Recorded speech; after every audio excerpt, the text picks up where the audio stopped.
Hey, my love. So I'm really thinking a lot lately about this question of what you would do if it was your last day, or if you knew it was going to be your last day, or put another way, what would you regret never having done if it actually was your last day?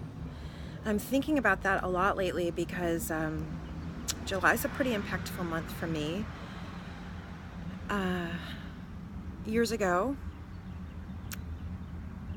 on July 2nd, I was held up at gunpoint. And it was when I had a gun to my head and my hands are over my head and I'm screaming, please don't hurt me, please don't hurt me, please don't hurt me. And thinking at the same time, okay, God, it's been a good life. Thank my parents.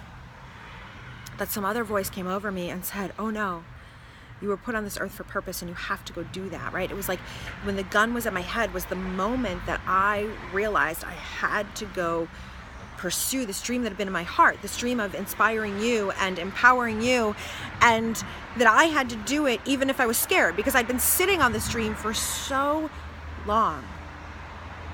I knew for years I wanted to do this, but was too afraid to leave my six-figure job, was too afraid to put myself out there. The voices said, who the hell would want to hear what you have to say? And I know I'm not the only one. I know that those voices are in your head too. And then I finally made the decision. It was like when the gun was to my head, I said, yes, I'm going to go do this. And it took another year or so until I found my graduate program. And then I applied and I said, yes, I'm going to go do this. And then 5 weeks before graduate school,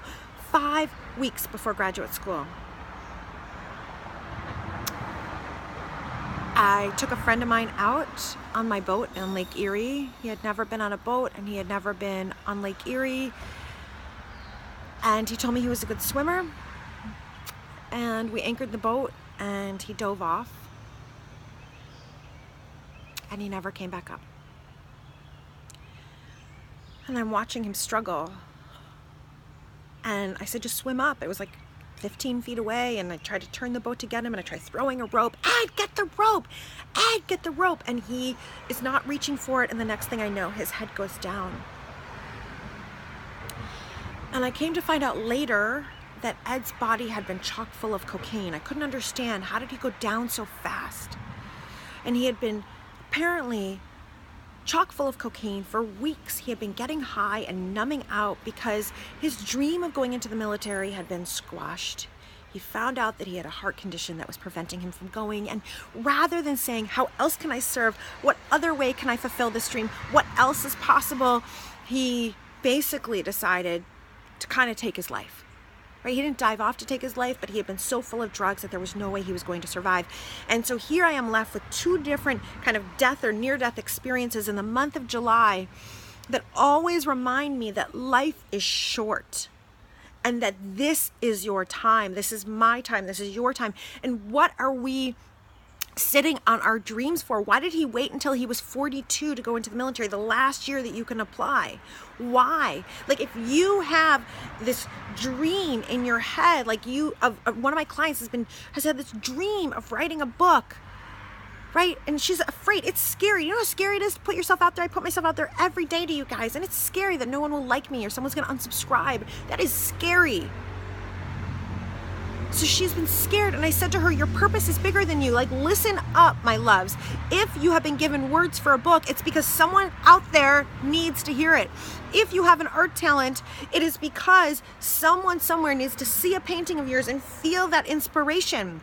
If you have an idea for a product, then someone out there needs that product. I know how scary it is. And I know maybe you want to be big like Oprah, and maybe you're never going to be that big. Maybe I'm never going to be that big. But if we sit on our talents, then what was this life for? My grandparents survived the Holocaust, and I swear that part of it was so that me and my siblings and so my cousins could go and pursue our purpose, like that we're needed on this earth. And what good would I be serving their legacy if I sat on my dreams and my ideas and my talent? What good are you doing with the life you've been given if you sit on yours? Do not let your dreams go down in the coffin with you. I've seen it happen with Ed, and it's not worth it. It's not pretty, right? Your fear is 10 times worse than putting yourself out there and possibly failing. 10 times worse than putting yourself out there and possibly being rejected, because at least then you can stand tall and proud. If once you've tried, you can stand tall and proud and know that you at least tried. There is something to the effect of a 1 in 400 quadrillion chance that you are alive. And so if you made it, right, which you did, if you're watching this, then you are one of the people who is alive, then you've got to start getting yourself out there. And listen, you may not know what those dreams are. You might be going, Karen, I don't know. Okay, but then why are you staying stuck for another year, another month, another day? You might say, I don't know what to do. Well, then call me. Let's hop on the phone for 30 minutes. Or join one of my programs. I have the Empowered program coming up. It will absolutely change your life. I mean, the women who have gone through this program have gone back to school, have started businesses, have left unhealthy relationships, have started beautiful relationships, have stood in their confidence, asked for promotions. Like, do it. It will change your life. If you don't know what to do, then at least say, who can help me do it? And if it's not me and you want to work with another coach, then work with another coach. I say, go for it. I have no problem with that. The most important thing is that you start getting the help you need to figure out what it is that you want, and then the help to actually go do it. This is necessary. What else is life for? Like, what's going to happen if you sit there and life stays the same for another 3 years, another 5 years? Like, how's that going to impact your self-esteem? How's it going to impact your family? How's it going to impact your patience and your desire to like really be present? How is it going to impact your joy or lack of joy?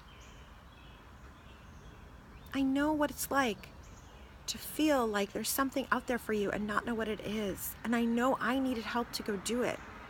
And I know what it's like to feel like you have a dream, but you're terrified to go live it. I've lived through all of that. I live through that every day now. You know how scary this is to make a video that maybe 10 people will watch on YouTube, maybe 100, but maybe 10. You know how scary that is?